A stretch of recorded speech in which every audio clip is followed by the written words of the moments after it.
Lepas tu, dah siap. Okey, senang sahaja dan sangat selesa. Hi, Assalamualaikum guys. I'm back with another tutorial. Okay, so hari ni Alia tengah pegang salah satu koleksi daripada Jimmyscarves. Okay, ni adalah square scarf. Nampak tak?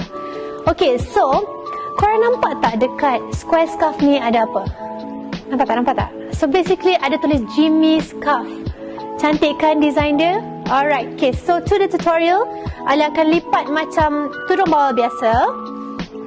Okay, dah lipat, kita akan pakai apalah, kita akan pakai macam biasa sebelah pendek.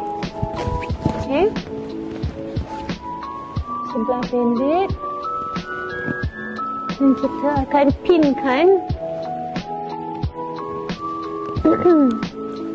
Okey, dah pin tu kita betulkan awning dia. Nampak tak? Dia senang nak bentuk. Okay, so tiup-tiup sikit. Okay, so kita lipatkan. Lipat lagi sebelah. Ikut keselesaan anda. Okay. Okay, lepas tu kita akan pusingkan supaya nampak kita punya design ni.